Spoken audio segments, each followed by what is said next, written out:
This is a delightfully elegant way to make a tubular cast on to start centre out circular double knitting. You'll need a set of lightweight double pointed needles, not too long, and your first yarn. This yarn should be reasonably strong because you're going to use it to gather up the centre circle, so you don't want a yarn that's going to break on you. And we're going to begin by making a little loop of yarn. So you've got your tail pointing to the right and the yarn leading to the ball going over the top of the tail yarn.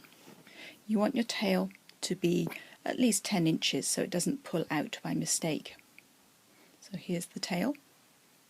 Now the loop of yarn can be any size you like. If you find it easier to hold a very big loop, then you can spread it right out.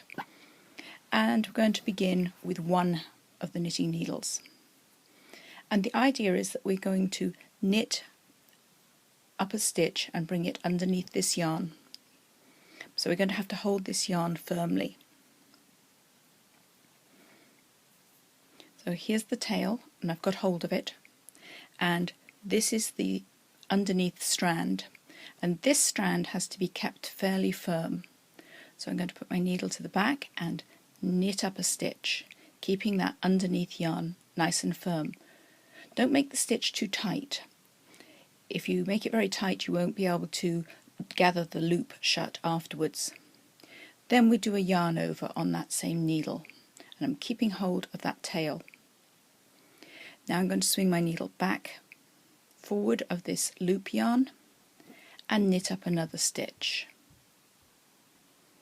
Then I'm going to yarn over, and that's all there is to it. Bringing the needle forward and knitting up a stitch and then yarn overing, and I'm keeping tight hold of that tail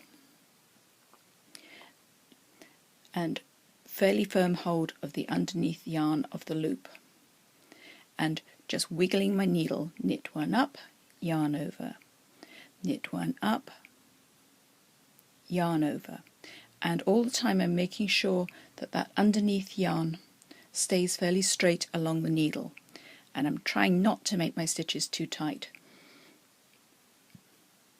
You may find you have to have a couple of tries the first time around. And I'm going to keep going until I've got 16 stitches. They come on in pairs. Knit yarn over, knit yarn over. So that's my third pair, fourth, fifth, sixth, seventh pair. They finish with the yarn over, and one more will give me 16 stitches. That's 8 for each side of my project. If I were to take my needle out of this yarn, what I've done is created a sort of zigzag of the working yarn that runs on either side of that centre loop, and the loops that we pull forward will make the front layer of our double knitting, and the loops that we made from yarn overs will make the back layer. I'm just going to replace the missing stitches.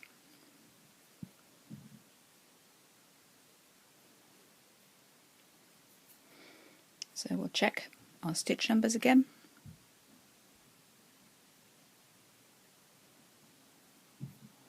We've got 17 there, so I'm just going to drop off my last one.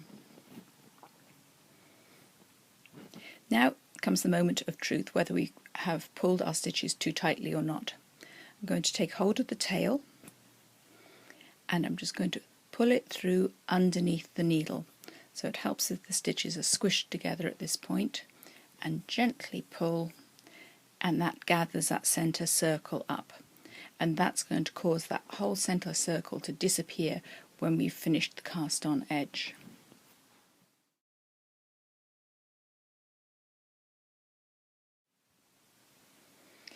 Although technically speaking the cast on is complete at this point, we need really to work round one before it becomes a proper circle of knitting. So we'll slip the stitches back to the beginning of the needle. This is the last stitch cast on, it's a final yarn over, and it's quite loose and easily lost. So take a second double pointed needle and slip the first half of the stitches onto it.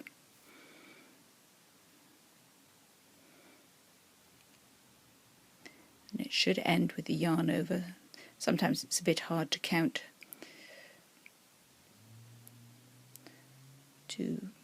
That looks like it. We've got the first 8 on the second needle, and now just let the edge fold around. So there's the last stitch you cast on. Let it just fold around gently. This is the working yarn attached to the last yarn over, and that's the tail that we're going to use to gather the middle with.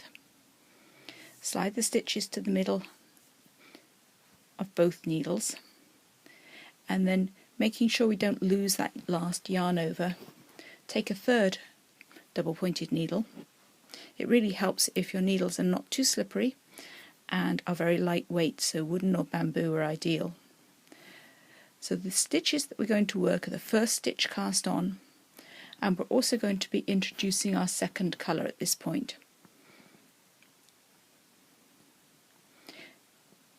I'm going to knit all my near layer stitches in the original colour, and that effectively locks that last yarn over in place so it can't escape on us now.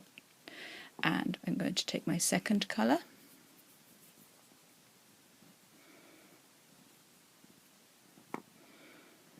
and get ready to purl with it. I'm using alternative rotation purling, so the opposite way around the needle to usual.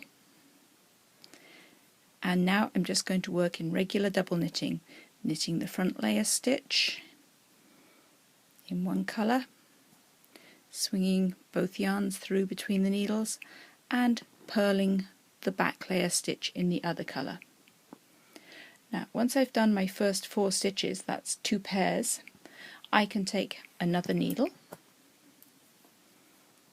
and work across the second half of that first needle. The first time you do this, you'll probably have to do this a few times until you get the hang of how to hold it all without losing control. But after you've done it a few times, it becomes pretty easy.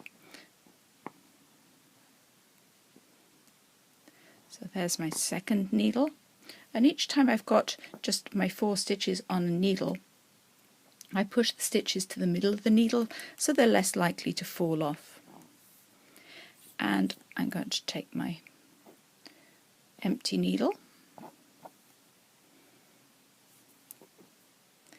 and work the same across the last 8 stitches.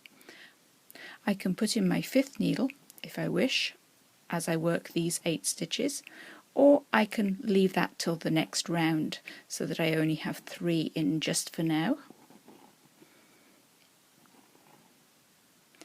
It is possible to set up a pattern on this round. On the zinnia blanket you would do alternating colour pairs of stitches, and for the sunburst and for the Stella Nova we don't need to alternate the colours. All the front colour stitches can be one colour, all the back stitches can be the other colour. And now we're ready for round 2.